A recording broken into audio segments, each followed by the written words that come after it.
Okay, let's get started. For those of you who are just joining, thank you for joining us today. I was just saying, please introduce yourself in the chat. Tell us where you're calling in from today and a little bit about your role and the company that you work at. Thank you for joining. Today we're going to talk about a guide to university recruiting in the mass supply era.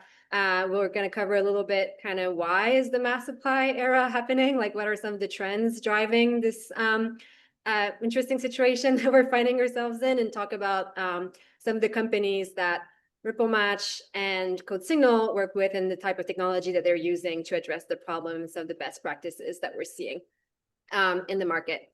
A few housekeeping items before we jump in. This meeting is recorded, so we'll share the recording afterwards via email. You're going to receive a copy that you can share internally.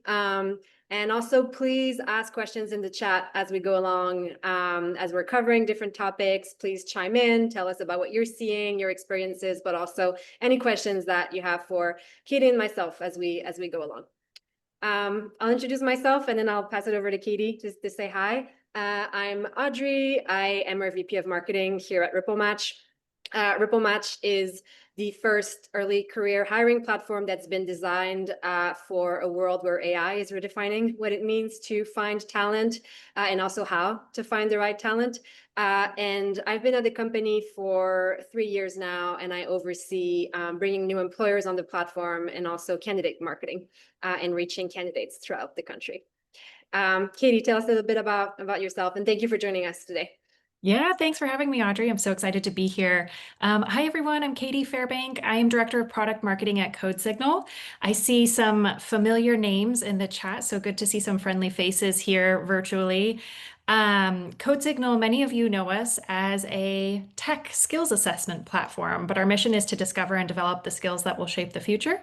And we're helping organizations build the right skills within their candidate pool and their organizations, as well as assess skills across the entire organization, from technical roles all the way to business, sales, all sorts of roles.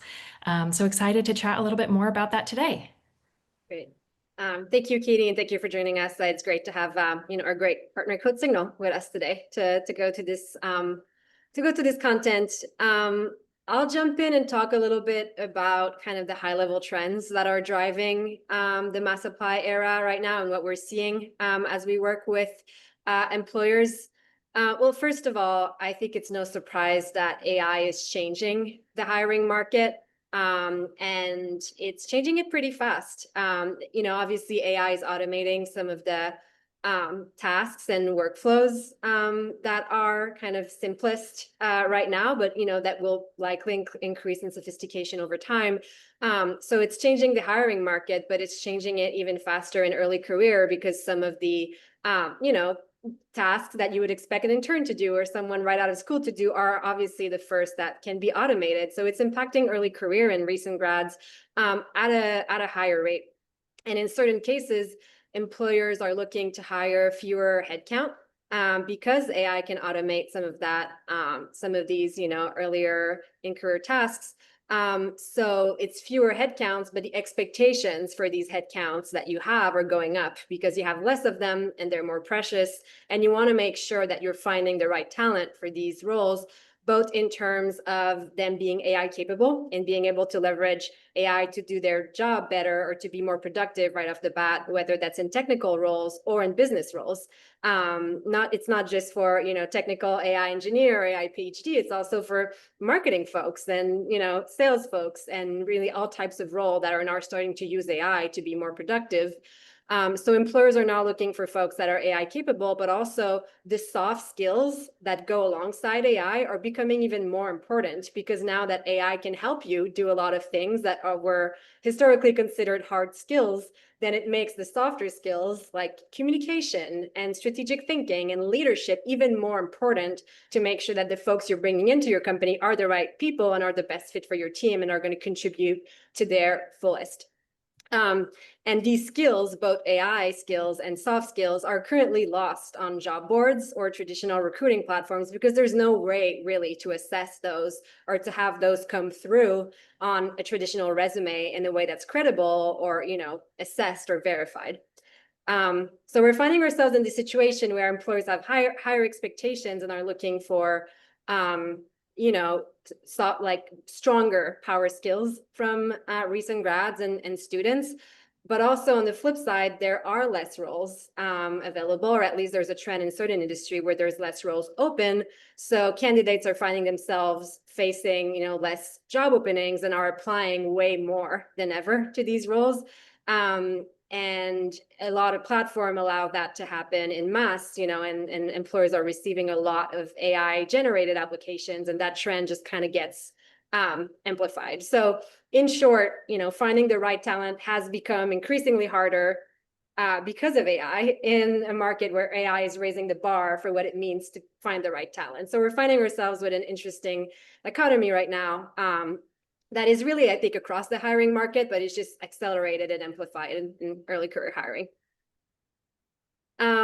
So let's try to kind of put this in perspective and quantify what is the mass apply era and what does it look like for employers and recruiting teams in early career. I mean, a lot of you on the phone, I'm sure, are really aware of this problem and have a lot of experience. I'd be curious to hear anecdotal feedback or stats or what you've been seeing, but I'll talk a little bit about what some of the employers that work with us, like what they were seeing before working with RippleMatch in terms of applicant volume, and kind of what's driving that. So as I was saying, I think there's a few compounding factors here that are leading to mass applying. First, students are less ready for the job search than ever and are really nervous because of all the trends that I mentioned before, right? The job market is changing very fast. There are less roles. So of course, there's a lot of anxiety and nervousness. Early career hiring headcount is contracting in certain industries. And then AI is allowing candidates to just send more applications than ever, faster than ever. And they're kind of broadening their job search outside of what they may be qualified for because of that fear of not being able to find the right role. So we hear from students that we survey that 1 out of 5 will submit over 300 applications in the course of one job search. And that number ranges from, over 100 up to 300 plus. And that number has been increasing every year, every time we run the survey. So 300 application by candidate. Obviously, these are not all done manually. These are not all done with a lot of necessarily customization for the role that they're applying for. And there's a lot of, AI tool here that are kind of amplifying that trend. So what does it mean for employers on the receiving end of this? A lot of applications, of course, a lot more than they would want or can review manually or have the time to review manually. We hear from employers before they start working with us that they would open a role and then within a few hours would receive hundreds or thousands of applications depending on the role or the company. And then they have to shut off the rec right away because they just get overwhelmed by all these applications that they would then have to review manually, which is crazy. A lot of these applications too are becoming kind of near identical because ChatGPT or these other tools are helping candidates generate the same cover letter or the same resume customized for that role, and of course they all end up looking pretty much the same. So it's hard to understand who's really qualified, who's really has the right skills for the roles, even if they say they do. And there's little to no way to validate that. And then we just have a lot of candidates entering the interview process and the workplace underprepared, which means that unfortunately recruiters have to spend a lot of time on the phone meeting candidates that were not prepared for the interview. And that's just a lot of precious time for talent teams. And Katie, please feel free to jump in as I know you have a lot to say about these things. Please jump in as you see fit. That data really blows my mind, and dating myself, like it wasn't that long ago where applications were really a manual process. You would go into a place, you'd fill out your application, you'd drop off your resume, you'd do all of these in-person things. And it's wild to think that we're in a position now where one candidate is sending out 300 applications just to land one job. And our poor recruiting teams. Poor recruiting teams. That's all I can say. Yeah, no, it's and that trend is likely only going to accelerate. So it is a lot, definitely more than any human should have to go through manually. And And there's not a lot of value of going through them manually because they all look the same. So it's Yep. becoming so hard. And yes, our poor recruiting teams. Um, uh, so where is that kind of like disconnect? I talked a little bit about readiness. Where is that disconnect coming from? And what kind of problems is it causing in the interview process? So as I said, expectations from employers are going up. Every headcount is more precious than ever. We want to have the right soft skills and power skills and just hard skills for every candidate. But candidates are less prepared. So why is that? And I think there's a few factors here. Candidates are less close to career services than ever. I think that happened a lot through, COVID and folks being remote and not having that in-person time, and that connection has been lost a little bit. And some of the curriculum from school are not necessarily preparing also students for what it means to be AI capable and what kind of skills are most necessary to enter the workforce and how do you showcase them best. So it just made that readiness and preparedness gap accelerate in the last few years as that disconnect has been happening. And yeah, candidates are entering that interview process less prepared, and recruiters have to spend more time screening and interviewing candidates that may not be a good fit in the end. Yeah, and I think something else that's a real challenge too and contributes to this is we have some incredible universities that are working with students, but they just can't keep up with the rate at which industry is changing as well. It takes a long time to change curriculum and update curriculum and get the tools that they need to deliver to students. So a lot of that burden now is falling on employers too, which is a real challenge to close that gap. Yeah, we hear a lot from our employer partners that they have to spend more and more time bridging that gap themselves in terms of education, not only in the interview process, but also in what it means to start a new job in a certain industry, and what it means to be prepared and to be professional and show up your best, right, for your first few years of career as you kind of learn how to navigate the workplace. So definitely is putting a bigger burden on the employers to bridge the gap. Absolutely. Um, Absolutely. yeah, I think this is a great segue into talking a little bit about career readiness solutions.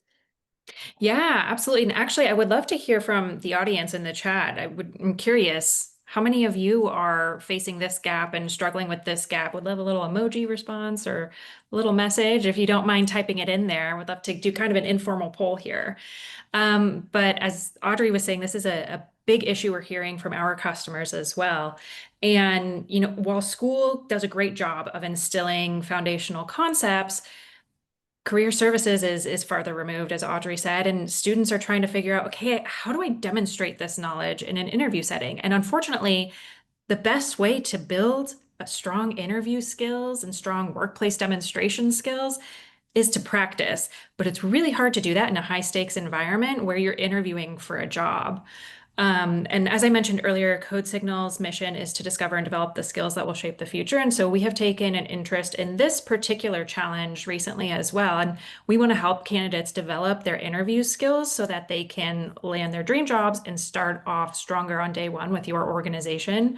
So we recently launched a series of interview prep learning paths that are available for free on CodeSignal Learn. And they help students practice behavioral interviews and those conversational soft skills that we know are becoming increasingly important, and also some of those hard skills that maybe they need for more technical interviews or more business case type interviews as well. So this gives them the opportunity to practice these skills, get comfortable with it, understand what to expect in an interview in a really safe environment. They're also going to have an AI coach that's going to give them feedback on the spot so that they can continue to improve. And interestingly, we worked with an employer last summer. They were facing this challenge and they were seeing that they had a really strong, high volume candidate pool, but they were struggling to really find interview ready candidates and workplace ready candidates. So what they did is they worked with CodeSignal and we assessed members of a summer cohort program, tongue twister for me today. And we said, okay, where are their skills? at the start of the summer. Throughout the summer, this employer worked with the candidates and offered them a number of different learning experiences. Some of those were CodeSignal's learning, interview prep paths, and workplace prep paths, but they also paired them with full-time employees as well for some more mentorship. And then we evaluated them again using the same assessment at the end of the summer. And what we found is that 23% more candidates were able to meet that scoring threshold that would qualify them to enter the hiring process at the end of the summer. So they were able to significantly increase their qualified interview ready talent pool by giving them some of these additional learning opportunities, which was really, really cool. Yeah, that's really great. Yeah. Um, So, oh, go ahead. no, go, please. I was just going to say, I think that leads us into actually our next point here with volume being a real challenge. Yeah, exactly. I think the recruiting funnel has really changed a lot in the last years, especially with COVID and virtual recruiting. And now that type of funnel has become so, volume heavy. We're hearing from some teams that they want to go back on campus more to be able to actually have good interactions and real interactions with folks and be able to cut through the noise of that, virtual funnel that's becoming just overwhelming. But the virtual funnel is still critical, and that's how a lot of students will be able to reach you, and that's how they apply to jobs. So like, how do we make sense of that overwhelming volume now, and how do we kind of parse out what's volume and what's quality, and how is that changing? So yes, traditional volume does not equal quality, especially not anymore. Most traditional tools and job boards out there will allow candidates to apply to any role, even if they're not qualified for it. And there's often an easy apply button, so that just means that you can easily go and apply without any customization or without a lot of thought to a lot of jobs, and a lot of anxiety is driving that behavior. So yeah, that leads to so much noise in the pipeline. And the real problem here is not just the volume, it's that then employers are missing out on the most qualified candidates in the funnel, those that actually had the right skills, or those that had the qualifications for the role, because there's just so many that it takes time to be able to go through all of them and find the diamonds in the rough. And then when you do find them, it may be too late because your weeks, passed. So dealing with that volume has become a real problem, and it's become quite overwhelming for teams. And when you spend so much time going through that volume, often you miss out on the right talent, as I was saying, and then you have to go out to try to source for the talent that you missed out on in the first place. So it's kind of this vicious cycle that employers find themselves kind of caught in, that is leading to more work, although they are getting more applications. So it's kind of, I don't know, it's kind of flipping the recruiting funnel on its head, where volume is now, a challenge more than a good thing. Yeah, and to your point earlier, it's how do you identify quality when so many resumes and cover letters look the exact same and you have that times 10,000 applicants in your funnel? It's a real challenge. Yeah, no, definitely. And I'll talk about a few of the things that we're seeing our partners do. And I know that, Katie, you also have some great call outs here. So the four main things that we see that are helping with top of funnel volume.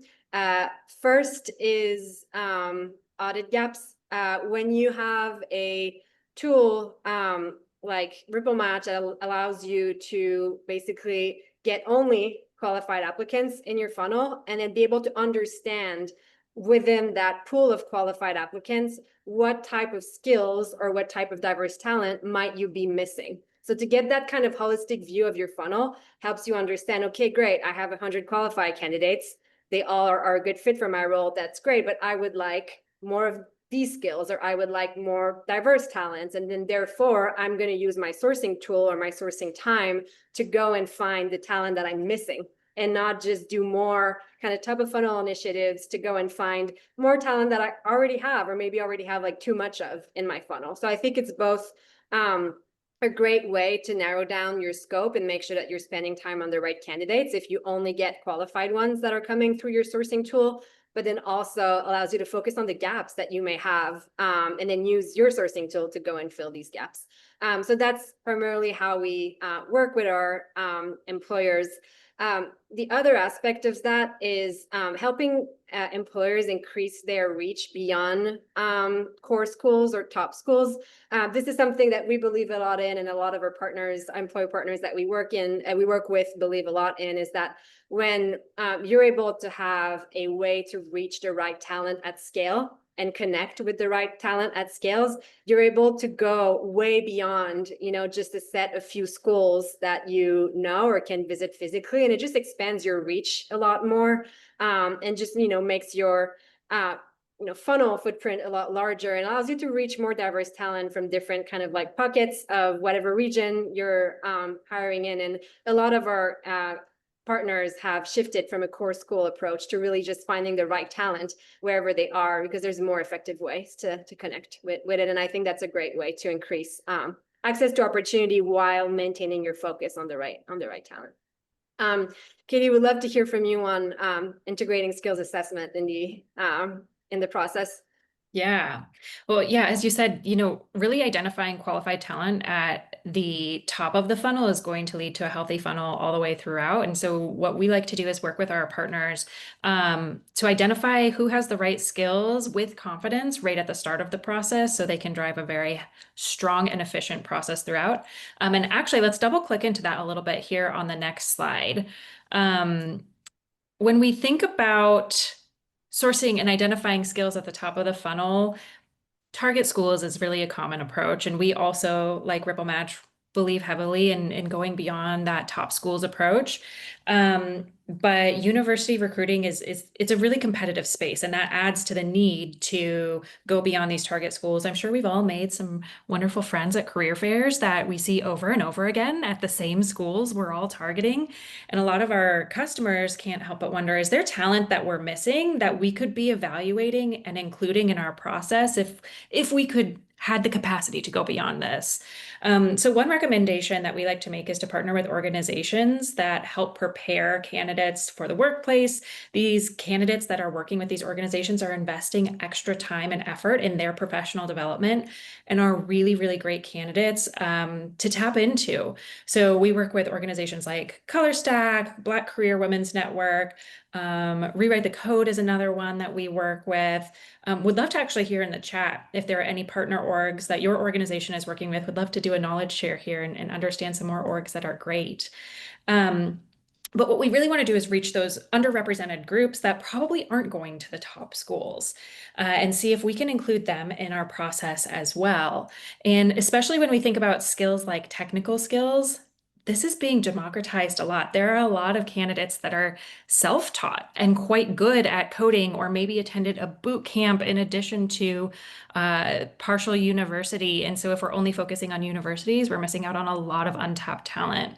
One story that we like to tell is actually the story of CodeSignal's CEO. He went to MIT. He's a brilliant man, and he met a lot of amazing folks during his time there. But he will frequently tell you that some of the best talent he's ever worked with never went to MIT. It's people that he met through International Math Olympiad competitions, and they are from small places that you've perhaps never heard of, towns, and went to universities that maybe are unknown, but they are incredibly smart people. And that's actually partially what led him to found CodeSignal, is because he said, hey, why is all this talent being overlooked? These are great candidates that should have a fair chance and be included in pipelines, but our systems just aren't set up to do that. And many of you know CodeSignal, as I mentioned earlier, for tech hiring, and our general coding assessment is the industry standard for evaluating technical talent specifically. And so we've put this theory to the test. Where are top candidates coming from? What we did is we analyzed the scores of students from all of our general coding assessment submissions over the last year. And then we backed them into, okay, well, what school are they part of? And what we found was that it wasn't just MIT and Stanford. You actually might be really surprised that schools like Stony Brook and San Jose State were in the top 10. And when you compare CodeSignal's list against the US News and World Report top schools ranking, there are quite a few discrepancies. In fact, both Stony Brook and San Jose State don't make the top 50 list for US News and World Report. And so it's really time to think bigger and broader and go beyond those target schools because there's talent everywhere that you just may not be seeing. But I suppose the question is, okay, but how do we evaluate them? And let's go ahead to the next slide and we can talk about that a little bit more.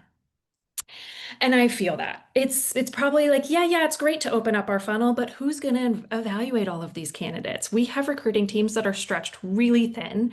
I know many of our customers are saying, yeah, we're not hiring more recruiters, but we have more applicants than ever. What are we supposed to do with this?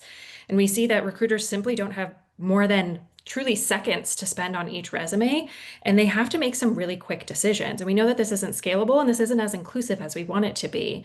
Would love to hear in the chat again if there are any tips that you have for managing larger pipelines with perhaps the same size team that you've had before.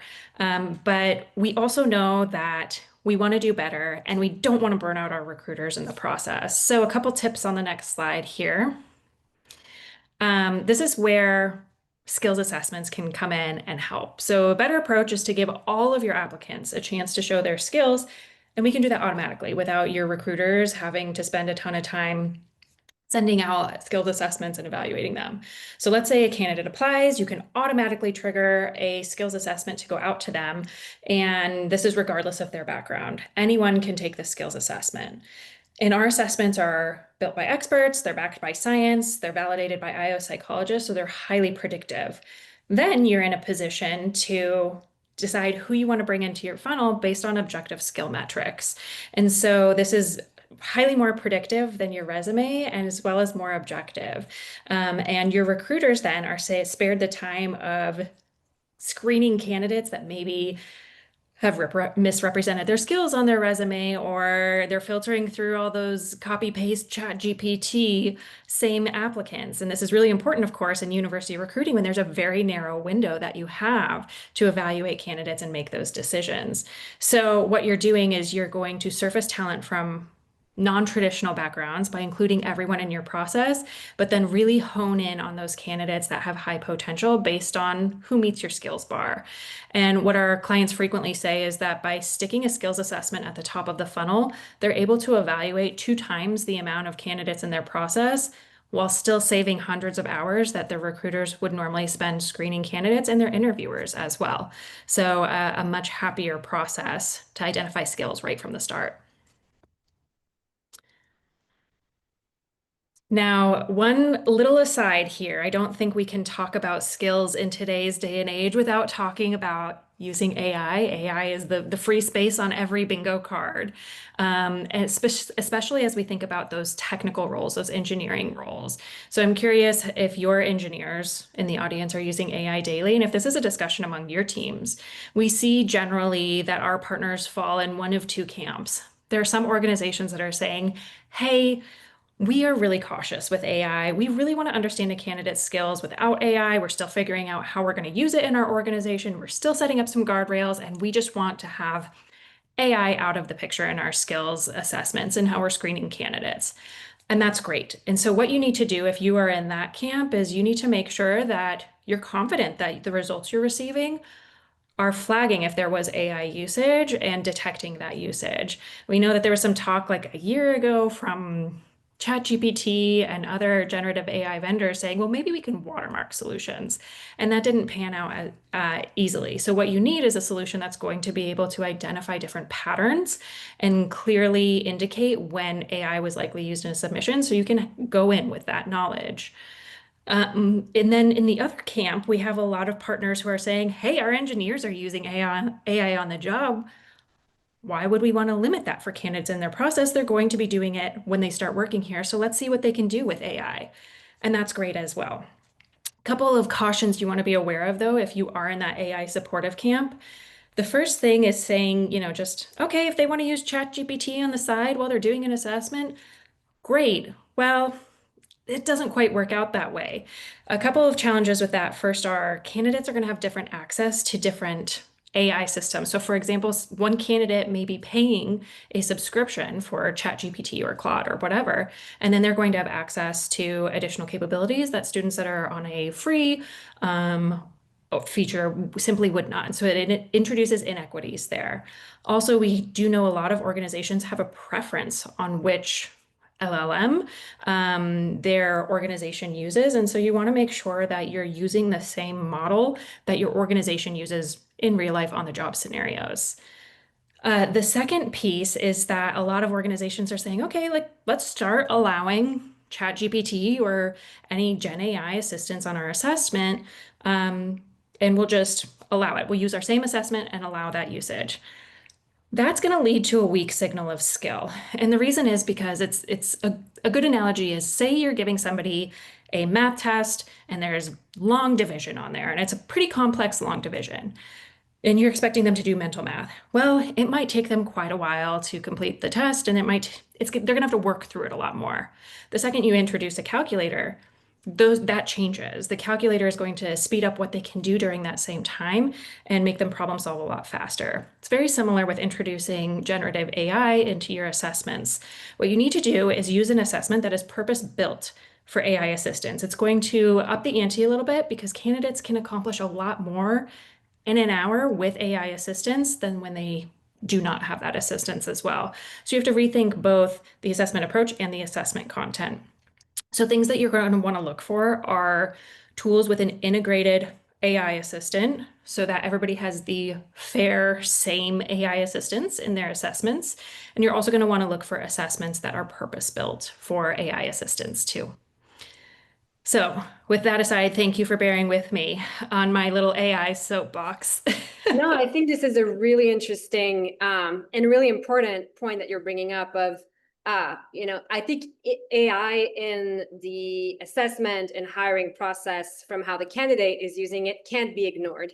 And whether you are, as you said, AI cautious or AI supportive, I think it's critical that you have a strategy for whatever that approach is to make sure that you're, keeping the right signals and check and know how you're actually going to interview, knowing that candidates will be using AI in the process, even if you don't.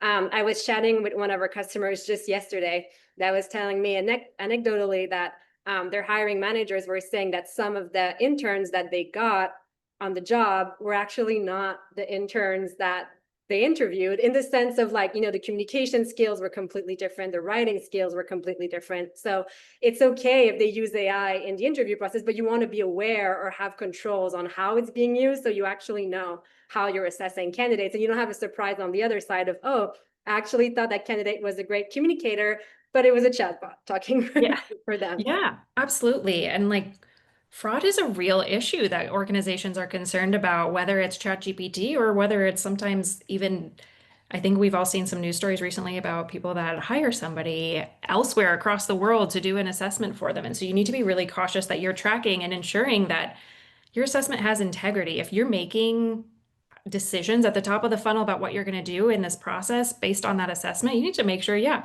this candidate is exactly who they say they are and they have the skills that you think they do. And there's so many ways to receive help and assistance these days that it's so important. Totally, completely agree. Okay, so moving on in the process a little bit more, let's say our candidates nailed our pre-hire assessments and the recruiters have screened for fit and we're ready to have them interview with our team. Many of our customers will come to us and they'll say, yeah, I'm a little bit worried about consistency of our process though. So if a candidate interviews with team A, they might be asked one set of questions, but interviewer B prefers separate questions, and interviewer C was hangry that day and super grumpy. And that's not so fair for the candidate, is it? And I kid, but in reality, this is a problem that we see a lot. And in fact, one of our customers I was talking to the other day, they said they had over 500 different varieties of assessments that they were being used across just a couple of job categories on their teams. There was a huge discrepancy in their process, depending on which team and which interviewer was taking the candidate. And so it's really important to have structured interviews. This is going to lead to a fair and more predictive process, and it's really best practice. So what you want to do is include an interview template. outline what questions should be asked for each candidate in that template, and pre-assign any sort of hard skills simulations that you want to do as part of that. So everybody is being asked the exact same criteria. Now, beyond reducing bias, this is really good for our candidates and for our interviewers as well, because interviewers don't have to spend a bunch of time recreating the wheel and recreating prep for each interview when they probably already have a question they could use that's really good from another team or your organization has already assigned. And it can follow a flow that really sets up the candidate up for success, allows them to build some confidence with a warm up and then move into those harder questions as well. And Audrey, I know that RippleMatch has some perspective too beyond structure on what else is important in the interview process and speed and timing and all of that. Yes, definitely. And I'll talk a little bit about that here in terms of timing and to your point, speed. As I mentioned before, a lot of the ways that we help employers get to the right and the best talent as fast as possible is that we help open up the funnel in terms of go and reach every qualified candidate out there and make sure that you receive only qualified applications. And then from there, how fast can you go to then review them? And, narrowing down the pool to only qualified applications helps a lot in the first place. Because as volume is going up for employers and they receive more volume than ever, candidate expectations are also going up in terms of the communication that they expect. I did not mean to do a thumbs up. In terms of the communication that they expect to receive from employers, and they expect updates every 5 to 7 days, and that's at every stage of the interview process. So after submitting an application and then, after the interview and then all subsequent stages, they want to hear from you basically every week. And when you're managing a funnel of, hundreds or thousands of applicants, that narrowing down at the top of the funnel is really, really important. So how do you get to the qualified applicants first? And then how do you get to the ones that have the right skills and that have been assessed for what you want to assess for, so that you have verified or assess skills, and then that narrow down your funnel even further to make sure that you're getting to the right candidates as fast as possible and you're able to keep up that communication with them. That's not just about the initial touch point, but that's really about consistency and constant communication with them on a weekly basis, because you don't want to lose the best candidates. They're used to fast communications, fast access to information in their digital lives. So how do you stay on top of that as fast as possible? So yeah, but definitely narrowing down the top of the funnel to qualified applications first, and then assess skills second is kind of the best way to work with your top of funnel effectively and get some speed in the process.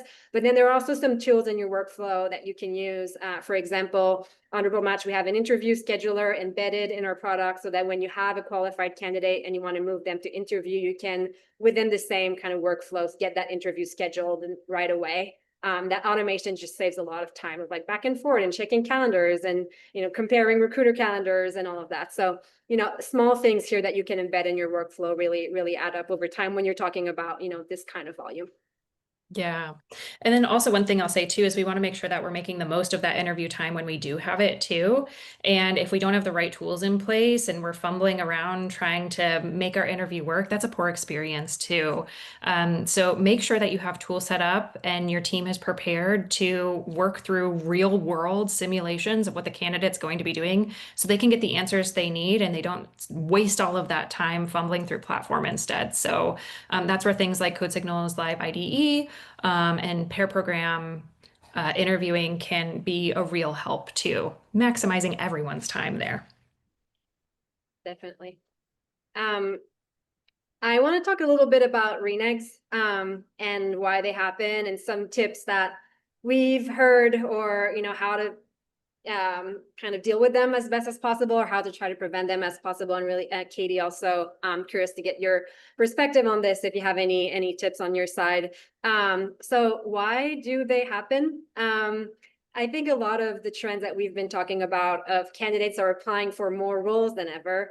They have a pretty low, application to interview rate, given the amount of volume that's out there and that teams are not able to go through all the applicants, but they are still likely in a lot of processes at the same time. So it's not uncommon that they end up getting multiple offers. We survey candidates on a yearly basis and ask them about their likelihood to renege kind of why they renege, just to get a bit of qualitative data on, why is this happening other than just volume. And 60% of candidates that we surveyed said that they would keep searching or keep taking interviews or continuing the processes they are in even after accepting an offer, which is more than, the majority, and is, kind of a scary thought. And up to 25% would renege on an offer or accept another offer after the fact if it's a better setup for them or if they feel like it's a better opportunity. So that means that 1 out of 4 candidates that made an offer to that got accepted is at risk of potentially accepting another offer down the line. And when asked why, why would you renege or why would you accept another offer after the fact?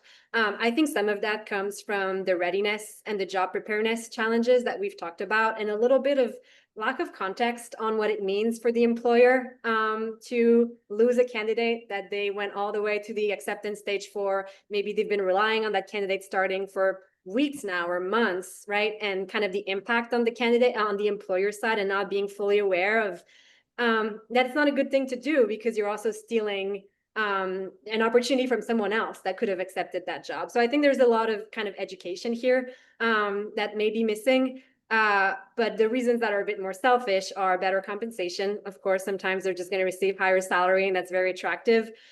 Stronger job alignment on another job description, or just also like why they continue the process is the fear of missing out, the fear that the offer that they accepted may not still be there in a month, or something may happen, or some things may fall through. So just to be sure, I'm going to keep a backup option, or I'm going to keep searching. So I think a lot of that nervousness is also driving some of that behavior on top of, some kind of lack of preparedness for the nuances of what it means to accept an offer and the impact on the employer.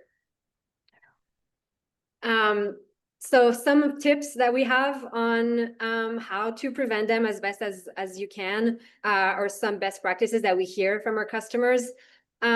First, I think it's reiterating or really selling to the candidate why the offer or the job is aligned with their long-term goals, so that they don't necessarily just see what's in front of them, but they can see kind of the longer career path.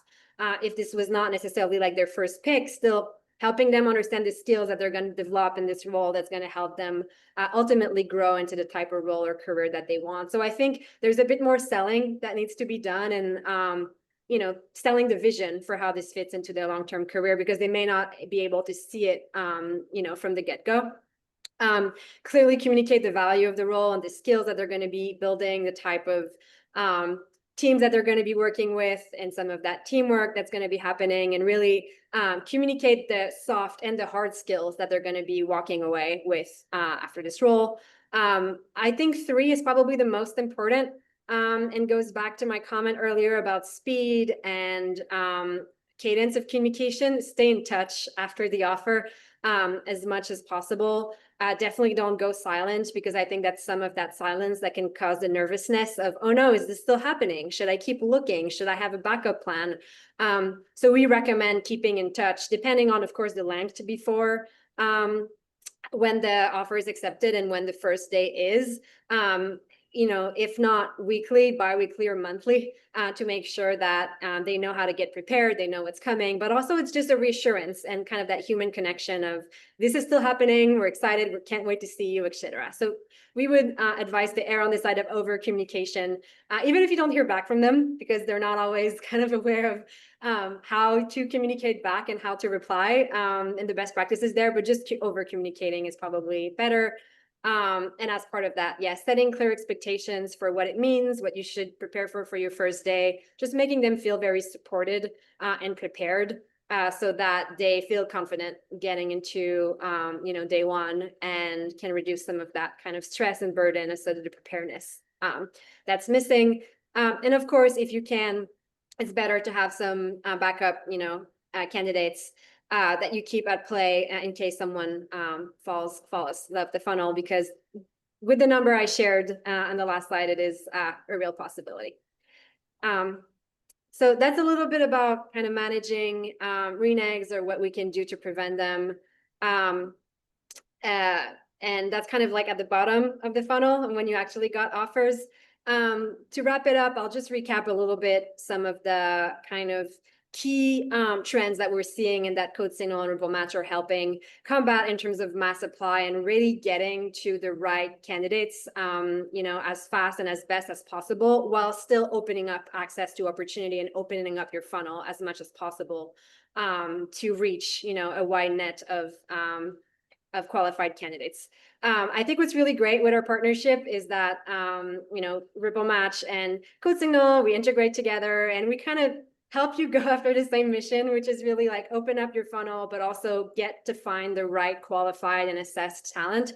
RippleMatch is more on the sourcing side, so we help you connect with qualified applicants, and you only get a pipeline of qualified and interested candidates back, which already, helps you not only get quality talent, but cut through a lot of the noise. So we cut all the unqualified applicants or the noise, and there's no sourcing that needs to be done on your side. It's all automated. So a huge time saver for teams that want to get to the right talent fast and not have to go through a lot of unqualified applicants. And we partner with CodeSignal on assessments. And I know, Katie, you talked a little bit about that, but just if you could give a little bit of a recap on, how we integrate and how things flow on your side of the house. Yeah, absolutely. So we know that identifying the right candidates with RippleMatch is going to be hugely important, and then validating their skills is where CodeSignal can come in and help you. And what's great is that with this partnership, you don't have to juggle between multiple systems. You can get assessment results from CodeSignal directly in RippleMatch. So you're seeing all of that data in one place, which really helps you streamline your process. And I think what's most exciting about all of this, truly, and all of the advancements that are happening across technologies in the recruiting space, is that our recruiters are going to get to be more intentional and more human, as the slide says. They're going to be spending more of their time building relationships and connecting with candidates, and less time managing systems and processes and overthinking and trying to make decisions on what's right and what's wrong. They have data at their fingertips, so they can invest in the person as a person first and foremost.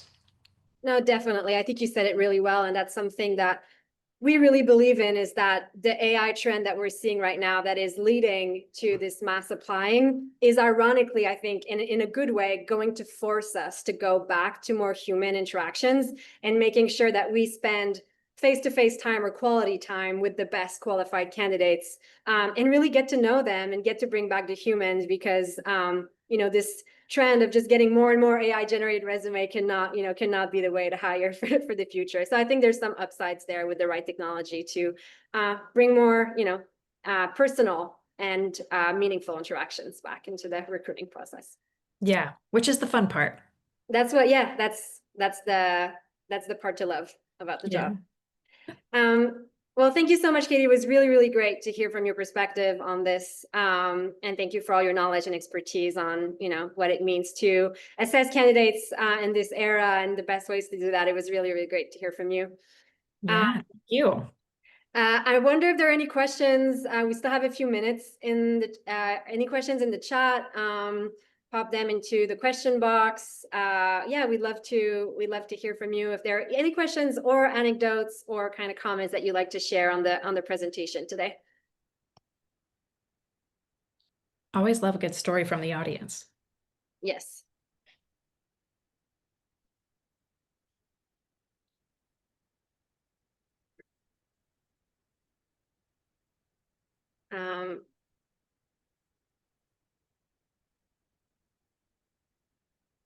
Okay, looks like we have one that's popped in here. You talked about offering realistic interview practice. What does that look like in practice, especially at scale? Yeah, I can speak to this a little bit here. So as I mentioned, CodeSignal offers interview prep learning paths, and what we want to do is simulate all of the types of interviews they're going to get. So for behavioral interviews, where normally it would be an interview one-on-one with an interviewer, a conversation, what we've actually done is introduced an AI partner where candidates can have a back and forth discussion with an AI partner and practice answering questions. The conversation, it's actually shocking how realistic it is. The first time I did it, I was like, whoa, this is AI. But it's really dynamic, and they're able to then get feedback afterwards too from our AI tutor Cosmo on what they can do better, and they can retry again as many times as they'd like. So that really helps us scale that one-on-one interaction and give candidates that opportunity to practice.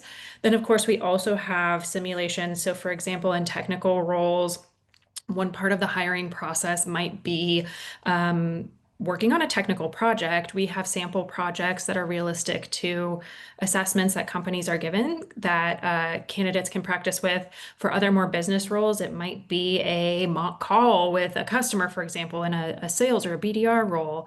And we can simulate those as well, again, with an AI partner. We can simulate writing experiences and really give those candidates to practice what those assessments might look like at scale as well. So very exciting. I wish I had that when I was interviewing back in the day. Really, really cool. Great. Any other questions from the audience before we wrap up? No? Let's see. I see one here in the Q&A. What signals do you look for that indicate a student is actually job ready, not just confident? I can give some code signal perspective, and then Audrey, I don't know if you have perspective as well. Go ahead. So what we actually do is when we look at a skills assessment, we actually map the skills that are important for your roles and take a look at an individual skill level, what do candidates need to be proficient in? And we're able to measure through the assessment how well they demonstrated those skills. So we are able to do that for hard skills, but then also for soft skills as well. It's a similar experience for those soft skills. We can include components of assessments that practice conversations and written documents and back and forth feedback to see if candidates are ready to collaborate in the workplace, build trust, and then we use AI-powered scoring to actually measure those skills as well. So in short, we look for real skill measurements to indicate that the candidate is job ready, both across hard skills and soft skills, in quotations. That Yeah, makes thank you. cool. Thank you. Well, these were the questions we had. So thank you all for joining. We will send over the recording afterwards. If you want to reach out to Katie or I, please, reach out on LinkedIn, send us a message if you'd like to talk a little bit more about some of the trends we talked about today, or just, discuss a bit more how we can support you. Just send us a message. And thank you for joining. And thank you again, Katie. It was really great to have you. Yeah, thanks so much, Audrey. This was so much fun. And thanks, everyone.